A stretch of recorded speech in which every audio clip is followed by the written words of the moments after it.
Welcome back to the shooting channel, and today we've got a gun that we've never done on here before, a different caliber that we've never done on here before, and we've got a 16 bore.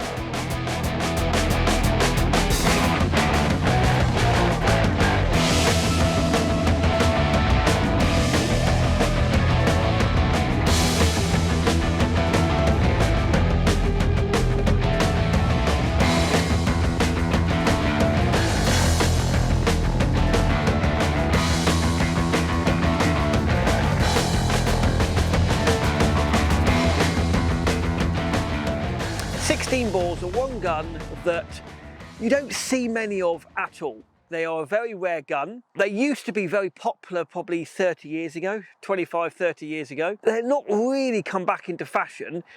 And we've had a few people on to talk about 16 bores and can we do one. So I found a nice English E. Chamberlain 16 bore side by side to do a little review about and to talk about why people shoot a 16 bore. So it goes 410, 28, 20 bore, 16 gauge, 12 gauge.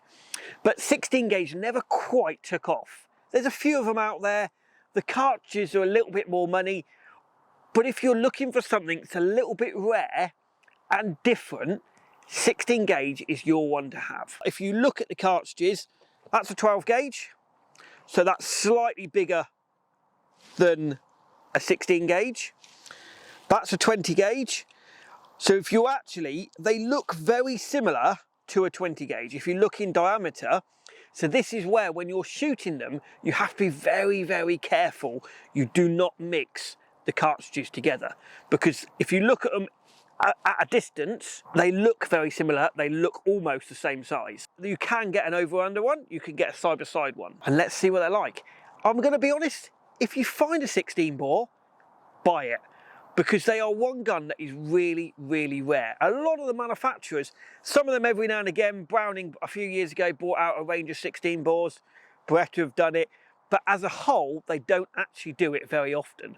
So if you are looking for a gun and you want something rare, have a look at the 16 gauges. Pull.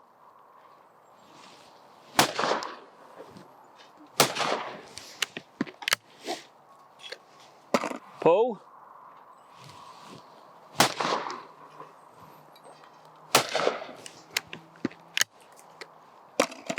Pull.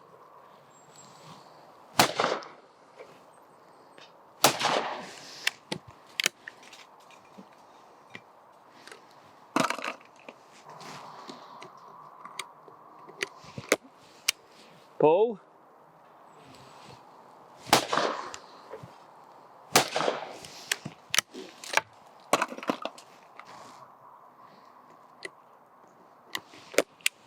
Pull.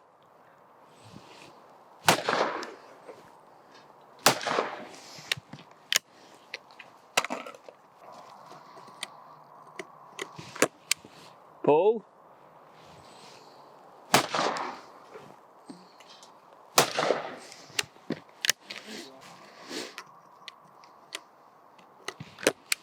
Pull.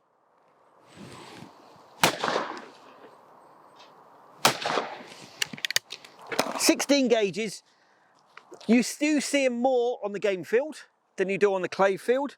This is a nice little English side-by-side one, nicely balanced. Again, like English guns, they are slightly more low in the comb. As I said, they're used more for game shooting. You can get, I know Rizzini did a 16 bore over and under, Browning did one, but generally they are used for, I'm going to say nice shooting really. They're used for, people buy them as little one-off. Manufacturers don't really do a great deal of across-the-board cartridges for them. So generally a lot of game cartridges they make, and they make a few clay cartridges. They don't really make soft cartridges. So if you think one of these is great for a youngster, it's not really that great because you can't get softer cartridges. They're just a nice little all-round gun. And the 16 gauge, buy one, get one in your collection. It's well worth having a look. It's well worth having one in your collection.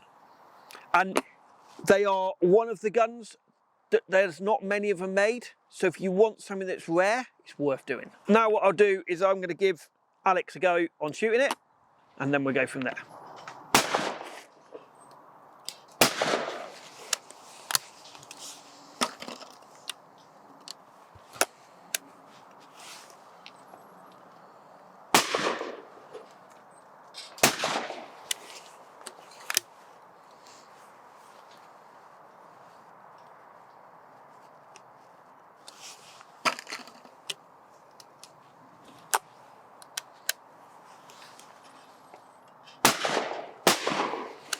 So Alex, what did you think of that? First time you shot a 16 ball?